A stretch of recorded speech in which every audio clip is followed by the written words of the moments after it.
2005, Eric Martin was working at a paper mill in Maine, and he had been working at this paper mill for 20 years, and he was reaching up to get something on a shelf when he threw his back out. And in fact, he had slipped a number of discs, and it ultimately meant he was not able to work anymore. He was going to be disabled. And so he's suddenly out of work. His wife, Shelly Martin, was not working at the time, but when he couldn't work, she needed to get a job. And so Shelly, who had not worked in a long time, was able, through some connections, to land a job in her hometown in Maine called Palmyra. Palmyra was a very small, rural community. I mean, we're talking maybe 1,200 people that lived there. They also had a 17-year-old daughter named Chelsea who was not eager to go, but it was the only place they could afford, and so they had to go. Luckily, because Palmyra was such a cheap place to live relative to where they had been living, that for less money, they actually ended up getting a bigger piece of property than they had lived in before. It's this beautiful farmhouse that sat on a whole bunch of acreage, but it was incredibly isolated. You had to go down this bumpy access road to get to their long driveway, and then once you were on the property, you'd look out and it was just a full 360 degrees of very dense forest that virtually no one was in. There was no nature trails. It was just dark, dense forest everywhere you looked. So even though no one's that happy about it, they end up moving into this farmhouse, and as they're unpacking their truck, Eric picks up one of his many rifles that he owned. Eric came from a long line of hunters. He loved to hunt. It was his favorite thing to do, and he had a whole bunch of guns that he kept. And as he's carrying the rifle into the house, Shelly says, "Oh no, we're not keeping the guns in the house. You have a barn. You're going to put your guns in there." This had always been a point of contention for them in their marriage. Shelly just didn't feel safe having guns in the house, especially having kids in there. And so ultimately Eric agrees, okay, fine, I won't put my guns in the house. I'll put them in the barn. And so he went in the barn, and he and his son, Sean, who he had come out to help him, they built this gun case for all of his rifles. It was very heavy duty. They put it in the barn, and then they locked that and then locked the barn itself. So they were totally secure in the barn, but definitely not readily accessible. Over that first year, Shelly and Eric developed this ritual where at the end of the day, they would go out on the front porch of their farmhouse and look out onto the front yard, and they would drink coffee. It was something they both looked forward to, and virtually every night they did this. And so almost exactly a year after moving in, it was in early 2006, Shelly and Eric are sitting on their front porch, enjoying their coffee, they're chatting, and Shelly thinks she sees something in the woods. Now, you have to understand the layout and how far away they are from the woods to get a sense of what they were seeing. Right in front of their porch was a gravel road where they parked their cars. About 20 meters away from their house to the left is their barn, and beyond the barn, basically straight out from the porch, is this huge open field where there's no trees or anything. It was like open grazing area. And then way beyond the field was the beginning of this tree line, of this really dense forest. So we're talking at least a couple hundred meters away where she sees these lights. And she described it as like a pulsating light. It did not look like a car or some sort of vehicle, not to mention there was no road out straight ahead from their porch. It was just a dense forest where there was absolutely no one that should have been in there. Eric immediately, when he sees the lights, he thinks there's a poacher on his property, someone illegally hunting on his property. And so he gets Sean, his son, who did not live with them but was staying the night that night, he gets him to come outside and say, "Hey, do you think that's a poacher down there at the edge of our tree line?" And Sean's like, "I don't know, maybe." Eric decides that he wants to go tell this person to leave his property, and so he asks Sean to come with him. They figured they would just get to the edge of the property and yell out, "Hey, this is private property, you need to leave." As they're walking across the field and they're getting closer to the tree line, the lights, those pulsating lights, begin to fade and disappear back into the woods. And they get all the way up to the tree line and they can't see any lights at all. Even though at this point, standing on the edge of the forest, Eric and Sean are fairly confident that this poacher has left, they decide, just to be sure, let's walk a little ways into the woods. Even though it's totally dark, we're not going to get lost. We'll walk a little ways into the woods and just continue to yell, "This is private property," so they really do leave. And so they begin walking, and it's a very dense forest. Lots of low-hanging limbs. It's not somewhere that's easy to walk. There's no walking trails or anything like that. And they walk, 10, 15 meters into the woods, and then they hear what sounds like someone walking parallel to them, maybe 15 meters away from them on their left. And they both stop and they look. They didn't want to take any chance that they were being stalked by a predator. And so they thought, you know what? The lights are gone. I don't know what animal this is. Let's just get out of here. About a month goes by and Nathan, who is Chelsea's boyfriend, was staying with the family at the farm. And it was the first nice spring day. I mean, it was a very dark and dreary winter. Maine winters tend to be that way. And so that weekend, Nathan and Chelsea decide, let's go walk around the woods. So they take the 2 family dogs and they start walking across that big field in front of the house into the forest, the same area where Sean and Eric have been looking for those lights and then heard what sounded like an animal that was near them. And so at first, Chelsea has the dogs on leashes, but they get to the forest and she lets them off their leash to let them go run around and go crazy because they've been cooped up because of the wintertime as well. The 2 dogs instantly take off running for about 100 meters and then they come to a dead stop right outside this big mound. It looks like a dirt mound, but they get up close to it and they can tell that it's actually more like a den. There are these huge pieces of wood that have been leaned into like a lean-to type structure with moss and dirt and grass put all over the outside. I mean, it looks like a very intentionally made mound. And there's a circular hole that's been created right on the front of it. And the dogs have stopped right outside and they're poking their heads in and smelling into this hole. And Nathan and Chelsea are looking at this thinking, who did this? Is this like a hunter's thing? Is this something a hunter might make? Would an animal make this? This seems really big for some animal to make this, but it definitely was made on purpose, whatever it is. And so Nathan, he just kind of looks down into this den, but it's totally dark, and he thinks he hears growling coming from inside of the den. And so without any hesitation, he goes, we gotta go. I don't know what's living in there, but we gotta go. And so they take the dogs, they put them back on leashes, and the 2 of them get out of the forest as quickly as they can. When Nathan and Chelsea came back to the house, they told Eric and Shelly, and actually Sean was there too, and they said, hey, we found this den of some kind out in the middle of the woods, basically straight out from your front porch. And that's when Eric and Sean said, well, about a month ago, we were out in that same area, and we could have sworn we heard some animal stalking us. A couple of months go by and Eric and Shelly are sitting on their front porch having their coffee ritual, and there was just this low mist that kind of hung over the entire field. And as they're sitting there, they're commenting on how creepy it was. And what started as just kind of a friendly discussion about the general creepiness took a turn when they realized that they couldn't hear any wildlife. No crickets, no animals, no anything. And normally at night, because they were out here all the time, it was humming with life. And so Shelly had this high-powered flashlight that she always had out with her, and she starts scanning the property, not knowing what she's looking for, but it just seemed really odd that they couldn't hear any wildlife. But after she scans across the whole field, she doesn't see anything, and so she puts her flashlight down and just starts talking to Eric about whatever they normally talked about over coffee at night. Eric would say in numerous interviews that for whatever reason, when she put that flashlight down, he suddenly felt like they were in danger. He's looking out, he doesn't see anything, and then all of a sudden he just says, you know what? We gotta go inside. I don't know what it is, but we gotta go inside. And Shelly's like, come on, I wanna stay out here for a little bit longer. We'll go in a few minutes. And Eric stands up and he's like, no, go inside. And he tries to grab her to kind of push her into the house. And she's kind of fighting against him. And then all of a sudden, Shelly stops. And she goes, did you hear that? And Eric immediately knew that whatever it was, it's the reason he had that sudden feeling of being in danger. Eric turns around and he can't see anything because it's too dark. Shelly grabs her flashlight and she begins scanning the tree line. And she gets to the field and gets about halfway across the field right in front of them, and she stops. Because right in the middle of the field are 3 creatures that look like wolves. These huge creatures that are looking right at them. 2 others join them. So there's 5 wolf-like creatures that are staring at them right from the middle of their field. She says to Eric, what are those? And Eric, who's an experienced hunter, he has no idea. He goes, I think they're bears. They could be wolves. We gotta go inside. And so Shelly's just holding the light and they start charging directly at her so fast that she wasn't able to keep the light on them. They were already halfway across the field. They go inside, they shut the door and they lock it. And without saying a word, the 2 of them make their rounds across the entire bottom floor, lock every window, close every blind, make sure everything is shut. There was something different about these 5 creatures. The way they started running towards them, it just felt like they were targeting Eric and Shelly. And so even after the house had been secured, they didn't feel safe. And so they're standing in the middle of their cabin and Eric's saying, my guns are in the barn. We have no protection.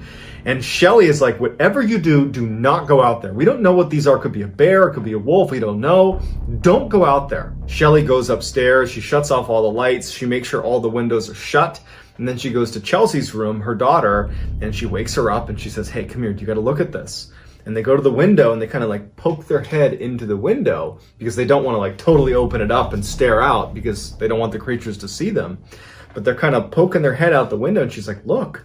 And standing on the gravel are these 5 creatures that are just standing in a row looking directly at the house. It was like they were waiting for them to come out the front door. They were just patiently standing there looking at the house. It did not look like normal animal behavior at all. And as she's looking, one of the animals looks up at Shelley in the window, and the creature stands on its 2 legs. It gets on its hind legs and looks at her, and Shelley gasps and falls over because the creature's like 8 feet tall. And so Shelley's on the ground looking at Chelsea, and she can't believe what she just saw. It's like her brain can't process that this creature, one, had even seen her. They barely had their head up in the window.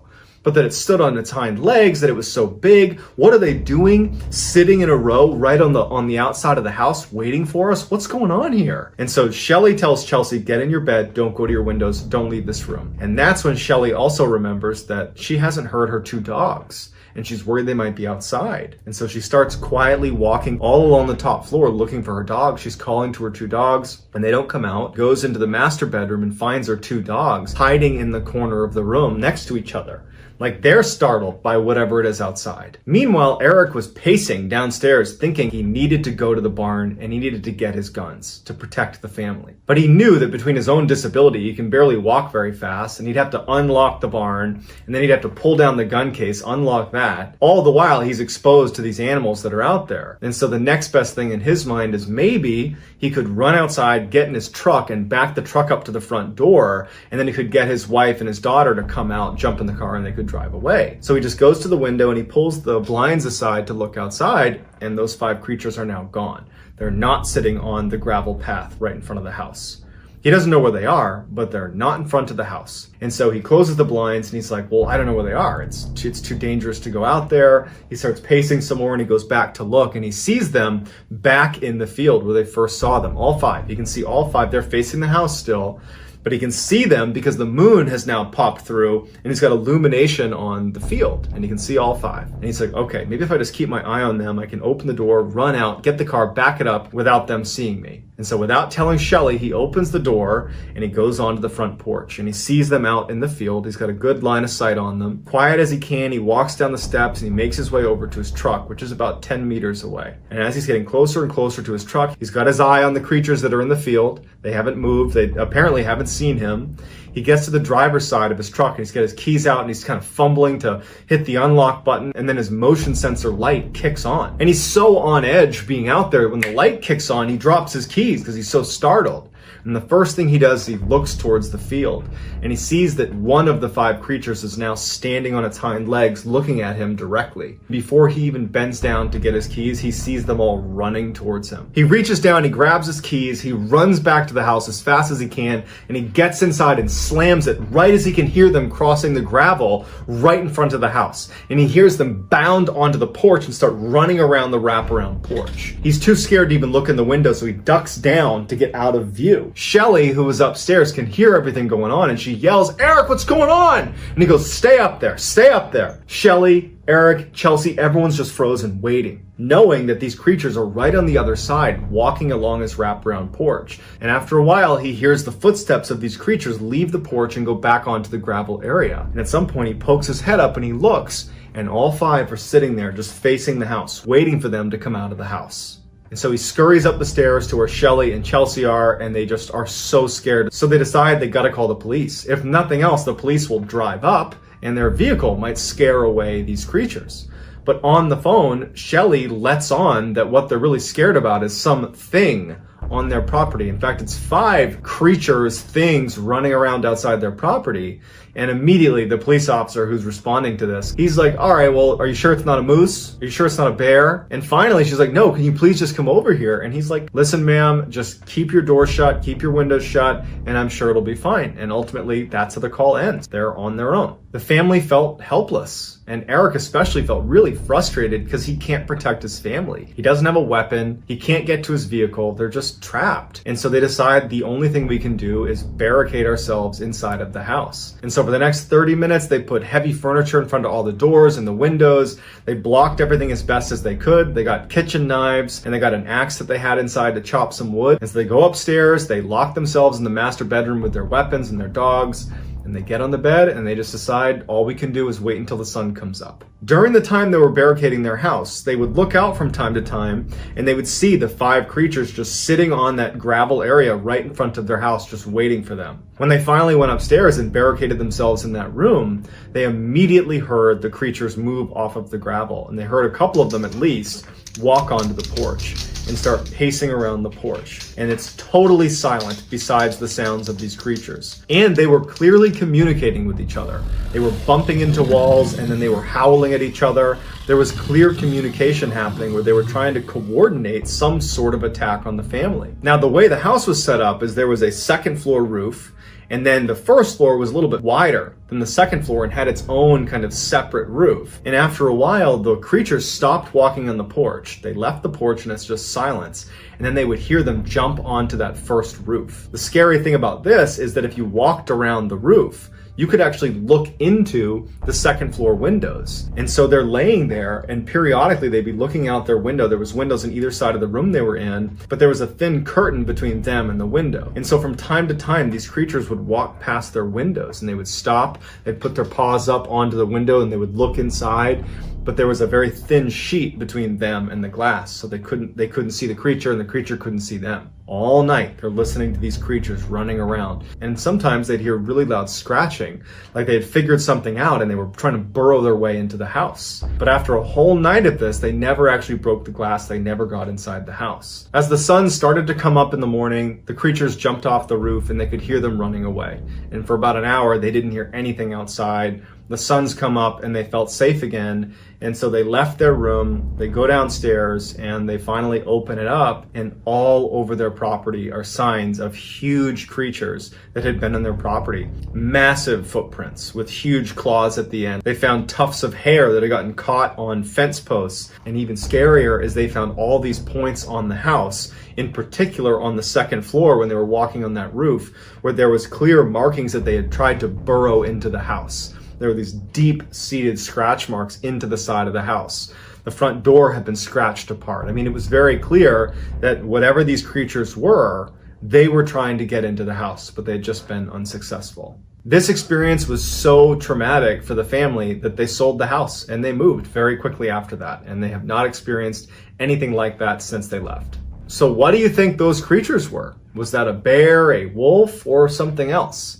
Let me know in the comments what you think, and I will get back to all the early commenters. So get in there and give me your best theory. If you enjoyed this video and you haven't done this already, please waterboard the like button and subscribe to this channel and turn on all notifications so you don't miss.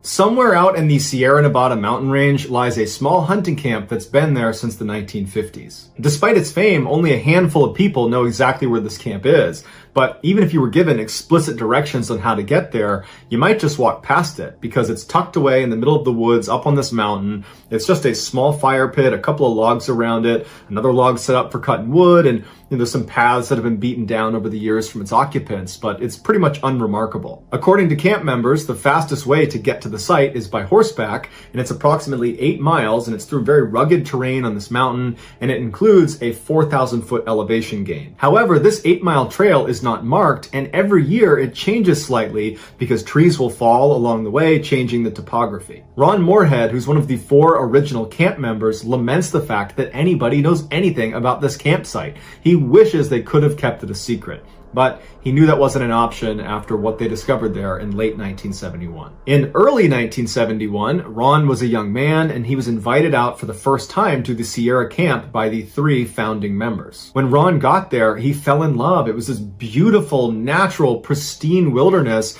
that overlooked this amazing valley, and they're surrounded by these huge white fir trees. There's a freshwater stream that trickled by, and in terms of hunting, the deer were plentiful. Ron said this campsite was the closest to heaven he thinks he'll ever get. The only real drawback of the site was the large bear population, but they always had guns on them, and they built this shelter out of heavy fallen timbers that they could go inside, shut the door, and they'd be protected from the bears until they left. When there wasn't a bear threat, they slept on the ground in tents. In late 1971, Ron came back to the camp with the other 3 founding members. They'd had a great day of hunting, and they were standing around the campfire just chatting with each other when they started hearing a grunting sound not far away from them in the forest. Now, typically, whenever a bear came to their campsite, it was usually at night, and they would hear it grunting somewhere off in the forest, And as soon as they heard it, they would stop and they would listen to kind of confirm it was a bear. And if it was, they would go inside of their shelter and they would wait for it to leave. But this time, when they stopped to listen to confirm it was a bear, the sound they heard next was something they had never heard before. And it was so frightening, they almost fell over each other running to get inside of the shelter. It was like a whooping sound you would expect from an ape, except instead of a series of whoops like you would expect from an ape, it was one loud whoop, and then silence, and then another creature somewhere else made a responding whoop that sounded different than the first. There was at least two creatures that were basically speaking to each other out in the forest out of view. Ron would say, as these creatures were howling and whooping at each other out in the forest, the men were huddled around inside of the shelter looking at each other like, what is that? Has anybody heard that sound before? And nobody knew what it was. And after a little while, they heard these creatures running towards the camp. They were pretty well off, but they heard these heavy footsteps approaching. And so Ron and the others, they put themselves up against these slats inside of the shelter where they could look out in the direction where these creatures were. And they're staring out just past the light of their campfire into the dark forest. And they hear these things running, and they stop. They don't come into the clearing. It's like they're just outside of where they could see. And then their tone completely changes. These creatures, which are now one on one side of the camp and one on the other, begin speaking to each other in a language that almost sounds human, but it was nonsensical. It sounded like an imitation of a human language, but not human. And so Ron and the others are terrified, and they're just staring through the slats, waiting to see this creature that's going to emerge at some point, but it never does. Instead, the creatures continue to stay outside of the light, and they move around behind their shelter out of view. And so Ron and the others move to the very middle of their shelter to get as far away from the walls as they can, because there are breaks in the walls, and they're worried one of these things is going to reach through and grab them. But finally, after hours of these creatures running around the perimeter of their camp, communicating in this totally otherworldly language, they started whooping again and ran off. And for the rest of the night, Ron and the other three stayed right in that shelter. The next day, when the sun came up, the men were out of that camp as fast as they could. These are hard, rugged men, and they were very shaken up by this experience. And they tried to talk about it, but there was just no way to describe what they were hearing and experiencing. And so they just decided they just wanted to get out of there as fast as possible, and they'll deal with this later. But as soon as they got out of the woods and back to their homes, they didn't talk about it anymore, except Ron became obsessed with whatever it was that was making that sound. He so desperately wanted to find out what it was. And so he convinced the other three members to come with him and go back to the campsite, except this time Ron was going to bring an audio recorder, and he was going to try to capture some audio of these creatures. And so the four men went back to the campsite. They didn't even hunt that day. They stayed right near the campsite. They made this big fire, and they're all just kind of nervously sitting there waiting, kind of hoping it happens and also hoping it doesn't happen. And at some point in the evening, Ron said he heard footsteps way out in the middle of the forest, and they sounded like they were running towards the camp. The four men sprint inside the shelter, lock it behind them, and Ron turns on the audio recorder. Now, before you listen to this famous recording, here are its bona fides. After being recorded, Ron sent it to Dr. R. Lynn Curlin, who is a professor of electrical engineering at the University of Wyoming, and he and his team analyzed it, and they concluded that 1, it was unaltered, so it's not been edited, it's not been doctored in any way, it's an authentic audio recording. And 2, whatever was making the sounds could not have been a man, because their vocal range was dramatically higher and lower than that of a human's. The doctor said, based on average pitch and tract length, the creature that was making the sound most likely was between 7'3" and 8 feet tall. In addition to the Dr. Curlin examination, a cryptolinguist expert named Scott Nelson also pointed out that it would have been nearly impossible in 1971 for Ron or any of the other hunters to dub the sound of their voices, which are on the recording, over the sounds that these creatures were making, because a couple times in the recording you hear both sets of voices happening at once. That's something you couldn't have done in 1971. Despite numerous attempts to debunk this recording, it still stands as a legitimate, unedited recording, although what they were recording is still a mystery. Have a listen.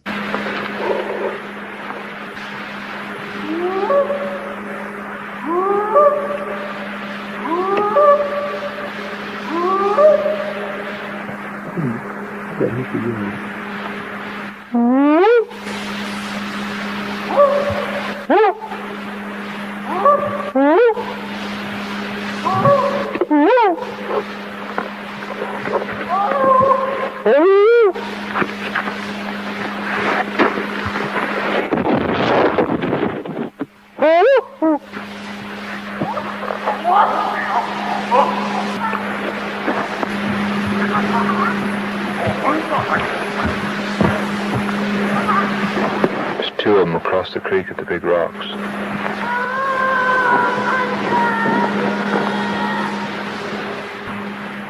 a hard act to follow. It sounds like he talks to us and they talk to each other. Yeah.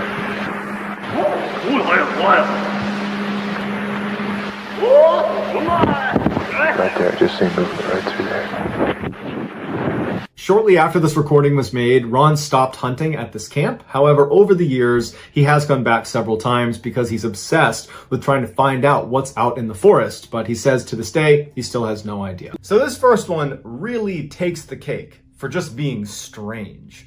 You have a family that basically has two experiences that are somewhat connected. You're gonna have to be the judge if they're connected or not, but very strange. On October 1st of 2010, this family, who decided to remain anonymous for the missing 411 story, they go camping, and it's a 3.5-year-old boy, his older sister, and then the mom and the dad.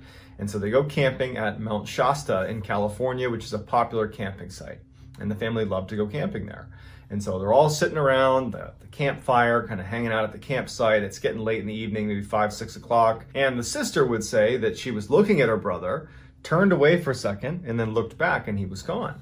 And it was so sudden that she actually went to go look for him and couldn't find him. So she went and told her mom and her dad, and they start calling for their son, and they're looking all over their campsite, and he's gone. Authorities show up, and they launch a full search. And for 5 hours, they have hundreds of people scouring this area, not only the campsite, but the surrounding areas. And there's no trace of this boy. 5 hours later, they find him laying in a thicket on a trail that had been searched multiple times. And it wasn't like hidden. The thicket was like right by the side of the trail. So if you've searched this trail, you've found this kid. So meaning he couldn't have been there during the search. He must have arrived and then they found him on this trail. Everybody was so happy that they found this kid and he wasn't physically harmed that no one really looked into the fact that it doesn't make any sense that he is here. How did he get here? Where did he go? Where has he been? No one thought about that. They were like, we got the kid back. We're all happy. The parents are happy. Everyone's ready to just move on. And so the kid goes to the hospital. The doctor looks at the kid and says, you know what, he's fine. This is obviously a traumatic situation, but he's fine. You can take him home. And so the kid goes home with his parents, and pretty quickly the family went back to normal. They were obviously super grateful that they didn't lose their son. About 3 weeks after this whole ordeal, the boy is with his grandmother, who he called Cappy. And he looks at Cappy and he goes, I don't like the other Cappy.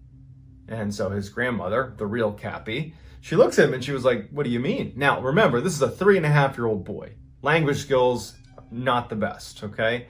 But this story that he tells his grandmother, he had previously told his father, but the father had written it off as the ramblings of a 3.5-year-old. It wasn't until the grandmother told the father about the story that he was like, I've heard that story. And so the boy says, while he was camping, he turned and he saw Cappy waving to him to come with him. And so he loves Cappy and he goes with Cappy, and Cappy leads him up a hill to a cave. Now the whole time, the real Cappy, who wasn't there, she was not with them camping. She's thinking, oh my God, someone who looks like me abducted this child. So she's listening, horrified. He said, she brought me up to a cave. And when we got into the cave, he said there were spiders and purses, like women's purses. And he turned to look at Cappy, and he said that her head was glowing. And it was when he realized this is not Cappy. This is the other Cappy. And he said the other Cappy kept asking him questions, but he didn't know the answers. And so the other Cappy got frustrated and told him to leave and pushed him out of the cave. And he said that he left the cave and wound up in the thicket, and that's when he was found. And so when Cappy goes and tells the father, and the father says, I've heard that story, they're like, that's so weird. Do you think there's any truth to this? Is there someone that looked like me, Cappy, that took the boy away? And so as Cappy and the boy's father are talking, Cappy feels compelled to share her own strange story about being on Mount Shasta. Because prior to this, the family, I think the way they were looking at what happened is the boy wandered off, and he returned 5 hours later. But with the boy's story being kind of corroborated by the father who heard the same story. Cappy's like, I got to share my story now because I don't know if it's connected, but I had a very strange experience on Mount Shasta as well a year ago. She went camping a year earlier with her friend, and they go to a campsite on Mount Shasta, the same place where the boy disappeared, and apparently saw the other Cappy. And so Cappy says that night they're sitting around the campfire and it's dark, and she notices a set of eyes in the woods that were glowing. So glowing red eyes, she says. And, Cappy and her friend, they go camping all the time. And so they know there could be predators and animals all over the place. And so they grab their flashlights and they shine in the direction of the eyes. And the eyes dart away and they don't think anything of it. Over the course of the night, the eyes would keep showing up all around them. And every time they'd shine a light in their direction, they would vanish. Cappy and her friend are unable to get the light on this thing. So they don't know what it is. And so they're very uneasy about it. But they decide, you know what? We're psyching ourselves out. It's just an animal that's interested in us. And so they go to bed and they sleep in their own. She slept in a tent and he slept in a camper, and they go to bed. And the next morning, Cappy wakes up and she's laying on the dirt outside of her tent. And immediately she has pain in the back of her neck. And so she reaches back and she grabs her neck and she can feel there's a cut on the back of her neck. She doesn't know what it is, and she looks up and her friend is on the ground outside of his camper face down as well. And so she gets up, she feels horrible, like sick, like violently sick in fact, and she kind of staggers away over to her friend who is laying there, and she can see too that he's got a mark on his neck, and he gets up and he's like, what happened? And they assumed that they had been bitten by, a poisonous spider. That's actually what they believed, because it was a little puncture wound on both of their necks, and that it had caused them to be sick and delirious. They'd wandered out of their camper and their tent, and they'd wound up on the ground. But now, as Cappy is retelling the story, she was like, I don't know how to connect that experience with what happened to the boy, but I can't help but feel like something weird's happening on Mount Shasta. And it would turn out that, maybe they weren't wrong, because Mount Shasta is like a hotspot for missing 411 strange disappearances. And in fact, our next story is another Mount Shasta case. In 1999, Carl Landers was a very experienced hiker, climber, whose passion in life was, on the weekends or any chance he got, was to go hiking and climbing and camping. That was just what he did. He was in great shape. He was enjoying retirement. That was his happy place, is being on a mountain somewhere in California, hiking around. And he had two very close friends that he would go hiking with just about every chance he could. In 1999, in the summer, Carl decides he wants to summit Mount Shasta. And it's something he had attempted to do before, and he had been unsuccessful, and this time he was going to do it. And so Mount Shasta, it's high enough, it's about 14,000 feet, that it's not uncommon for people to stop at this point called Lake Helen, where hikers can adjust to the altitude, because it's certainly possible to get sick from being at altitude if you don't adjust to it, or if your body doesn't respond well to it. And so their plan was get to Lake Helen, camp out for the night, and then summit the next day. So they head up in May of 1999, the three of them. They get to Lake Helen and they set up their camp for the night. It was clear that Carl already had some sort of altitude sickness, because by the time they reach Lake Helen, he's weak, he's sick, and he figures, I'm going to try to sleep it off tonight. I'll see how I feel in the morning. And so all night, Carl is just super sick. It's a horrible night for him.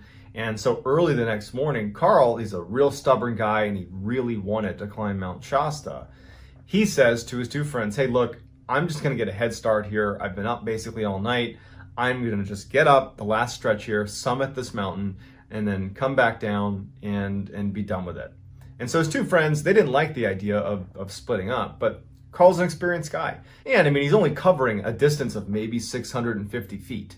Like, this is not some epic distance he's covering. It's basically like a day hike. So Carl leaves on his own. He leaves his backpack at the campsite, and his two friends would watch him as he kind of bent around the mountain and went up towards the summit, and that would be the last time they ever saw him. The two friends would attempt to summit as well about 30 minutes later. One of them apparently had gotten sick overnight and said, look, I can't do this, and he stays at the camp. He's like, I'll be here. We've already split up from Carl. Why don't you also go on your own, summit yourself, and I'll be here. I'll wait for Carl. I'll wait for you. The friend that does make the summit, He goes up, he follows the same trail, this short distance up to the summit, gets to the summit, and he hasn't seen Carl. He's not shocked. It is a little strange that they wouldn't have passed on the way, but he's thinking, anything could have happened. Maybe he sat down somewhere, I don't know what it is, and then comes back down expecting to see Carl back at the campsite. So he gets back to the campsite at Lake Helen where the other sick friend had not left. He was still there. And he says, "Hey, has Carl come back?"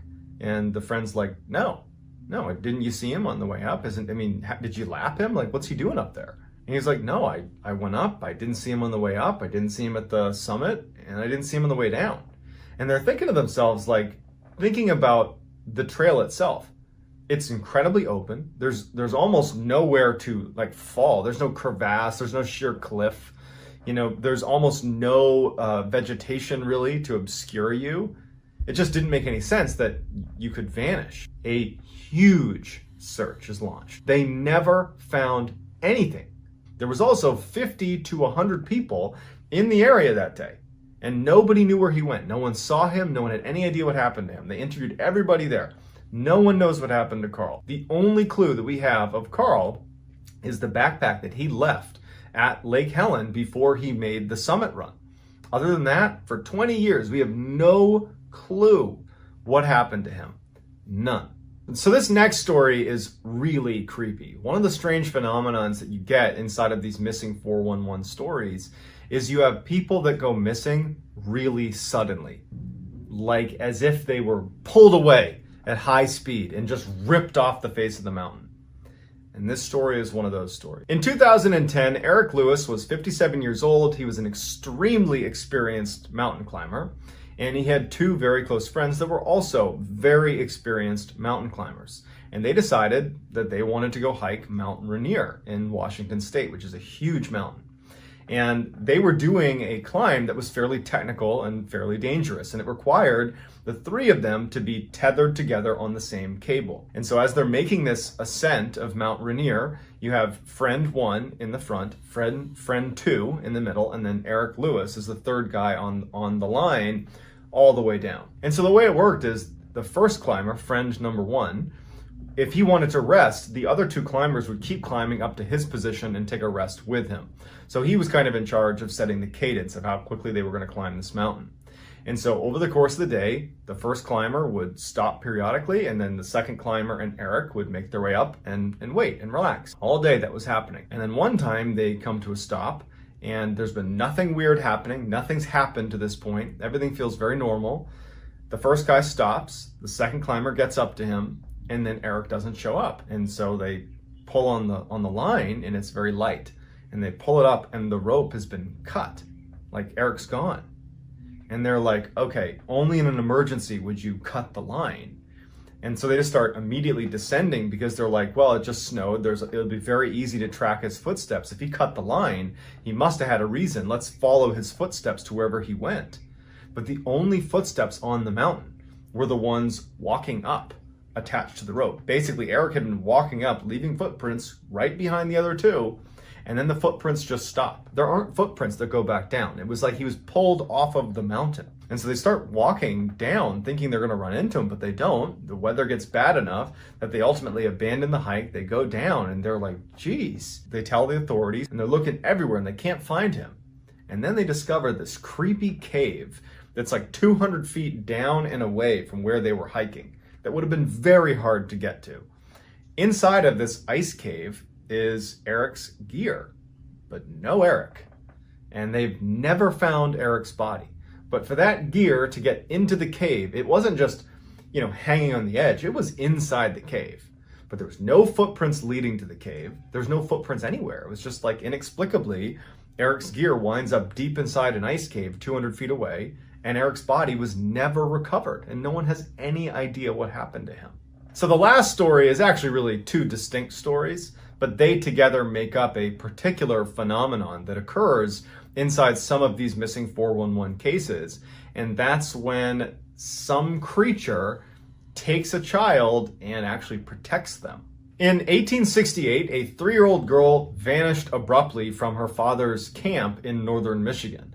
The father noticed the girl was gone. In hysterics, he enlists the help of a couple professional hunters that were there with him. They go off looking for this girl, and after a couple of hours of looking, they start to hear what sounds like her voice. And she doesn't sound particularly distraught, but it's definitely a child's voice. And so they kind of cut through this big thicket, and out bursts this massive bear-looking thing that runs away from them. And they didn't shoot it or anything. They just saw this huge animal run away, and they're thinking the worst, because they're hearing this child and now they're seeing this huge animal that looks like a bear running away. And they go through the thicket and they find this girl who's totally unharmed, who was in this kind of clearing within the thicket where clearly this bear creature had been with her. And the father's elated. He scoops up the child, and the child seems unhurt, and he asks her, like, "Where have you been? What happened?"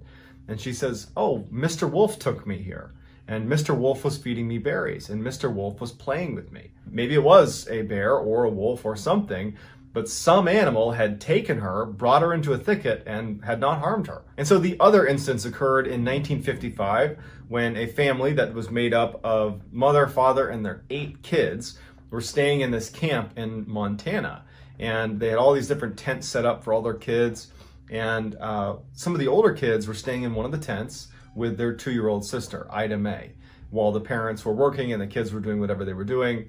And so these older kids are sitting deep inside the tent, and near the entrance to the tent is where Ida Mae, the 2-year-old, is sitting. And the tent is open, like the flap is open to the tent. And as they're sitting there, the older kids would later say that a bear wandered past, reached in, grabbed Ida Mae, and scooped her up into its arm. Now, a bear does not do this with its arm, but they described it like this.